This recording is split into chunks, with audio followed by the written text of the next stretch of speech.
Good morning, good afternoon, good evening, whatever time zone everybody's at. So um,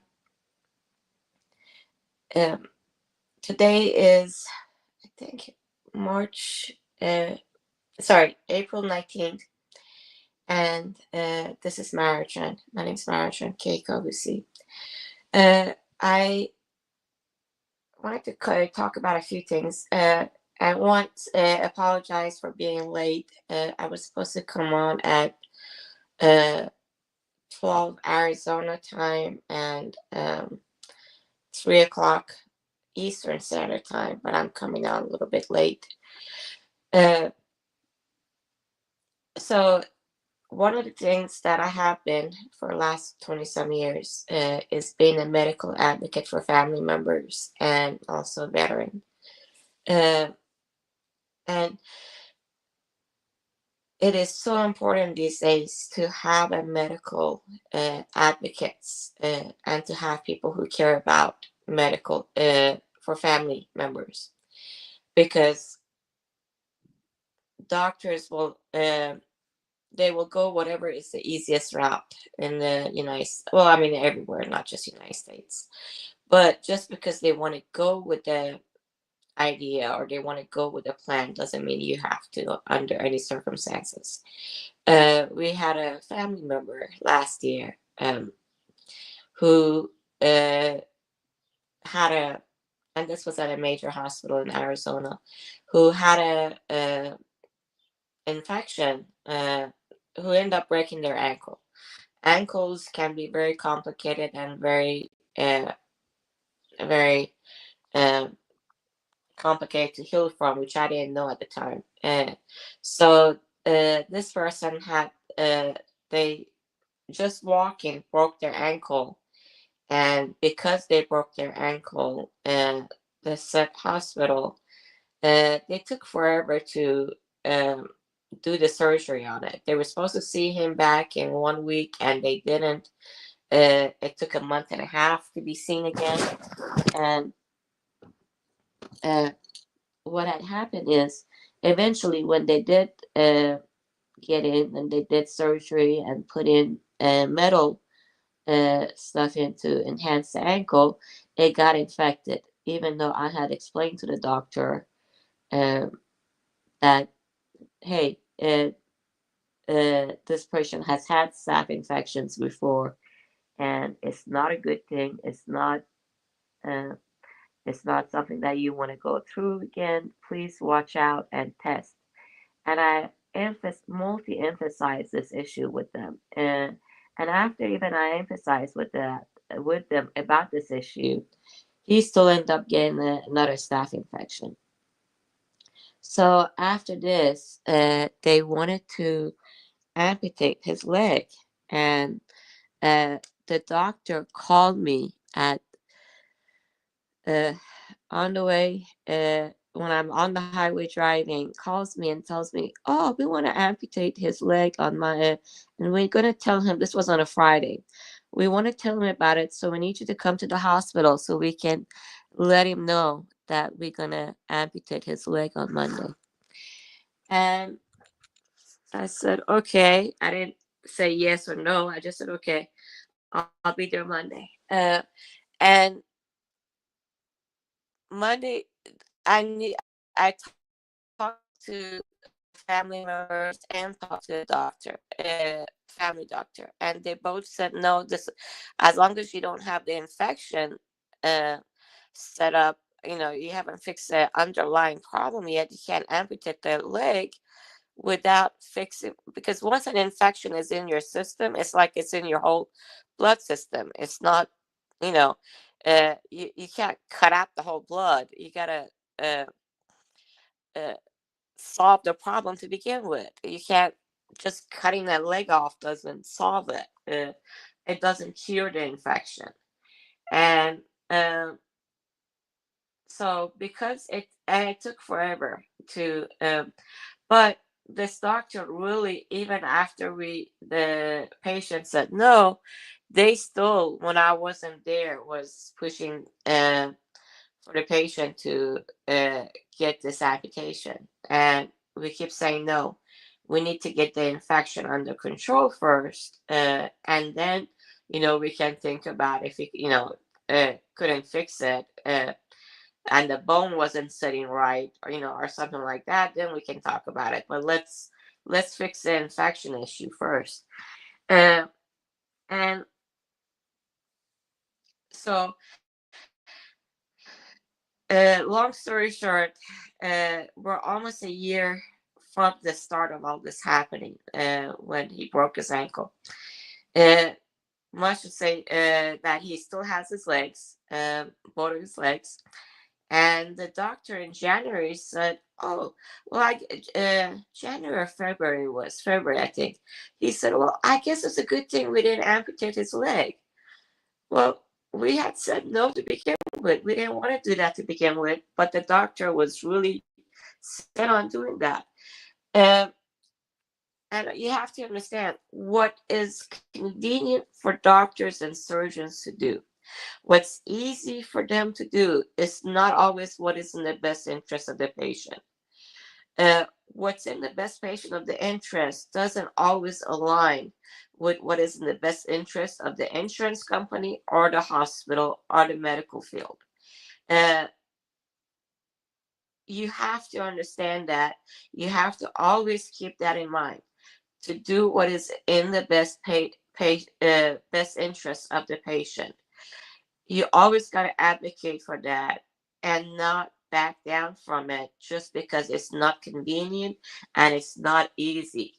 Because this doctor had brought it up several more times with the patient, that, oh, you should definitely do that. And this wasn't a situation where he didn't have good insurance. He had very good health insurance.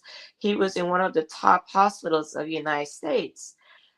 But even with that, the doctor is still advocating for what they wanted, not what is in the best interest, or not even the will of the patient. The patient is saying no to you more than one time, and the family is saying no to you more than one time, and the doctor and the hospital is still advocating that. And it's immoral and unethical on a number of levels for the medical field to keep doing that and to keep pressuring to do that, even though you have said no more than one time. That is no difference than a woman saying no to a guy or vice versa, when no is a no. And once you said no, you shouldn't have to argue about it. It doesn't matter what it is, if it's SA or if it's a medical procedure. If you're saying no, it should be respected. They don't always respect that, especially if, I mean, they don't respect it for a lot of people. The Veterans Administration for sure, doesn't always respect it. And for women and minorities, it's really hard to say no to medical personnel. But this is where you need to have, uh, and it tires you out. You get tired from saying no and standing up for yourself. It's very tiring, especially when you don't feel good, when you're not feeling good. Uh, it's not always easy to say no and to stand up for yourself. But it doesn't matter how you do it. Uh, you need to get that help, whoever your friends are. I've been blessed. I have friends in real, in living where I can call up and see. But I also have had online friends that I've made in the last few years that I'm so appreciative of having sort of friends on both YouTube and on Instagram that I've made last few years because of the pandemic. And to have uh, your friends advocate for you or your family members advocate for you is so important, because sometimes when it's hard for you to stand up and talk for yourself or to be your own advocate, having that other person backing you up and saying we're saying no to this, or we want this procedure, or we want, you have to do it. So there's also a couple of other things that you can do. Most hospitals have patient advocacies or patient uh, liaisons. Um, but ask for who's the patient advocacy for whatever hospital you're at. Call them and say, I need help. The VA has also a program. For the VA, you also can call the 800 number, White House line. There's an 800 number that you can call. Use those advocacy groups. Get whatever. If you belong to a church, ask your church, and I've done this. Ask your church members to come out and help out. Um a lot of churches or religious organizations have advocates. Ask for your church advocacy to come out and help you out, because having someone else, when personnel realize that, or hospitals realize this person isn't alone. There's somebody, God forbid, if someone becomes unalived or something, there's someone who's going to look into this, or there's somebody else who's going to follow this up, that this person isn't alone. It helps out. So always, ask for help, ask for, you may have to say no more than one time. You may have to say it 10 times. And have your family members say it several times for that no to be taken seriously. But when you make that decision and you say no, it means no. And you need to stand up on that. So it's very important. Just remember, you can always ask for help, even if you don't have an advocate on at home. Uh, a lot of them, I've made so many nice friends on both Instagram and YouTube. Ask for help from your friends on Instagram and YouTube. Uh, you know, uh, Most of the people that I've, even on YouTube, there's been a few people who've been not as friendly, or they didn't like my content, or they didn't like what I said. But most people have been very kind. And so I understand there are some bully uh, uh, typists on both, on all social media. There are people who are very rude and so on, but there's also a lot of good people that I've seen on both, on all social media platforms. So even if you don't have advocates at where you're at, get advocates online. Get help online from your online friends that you have. Try to think openly about however you need to get help that way, and ask for help for advocacy on your own behalf, even from your online friends. So sorry again about being late. I will be on time next week. I'll try to do Saturdays. And if you have any questions, please feel free to ask me any questions in the comments, and I'll try to answer them.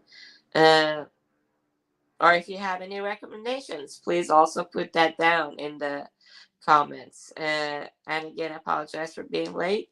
Uh, and please like and subscribe and share if possible. I would greatly appreciate it. Thank you. Bye.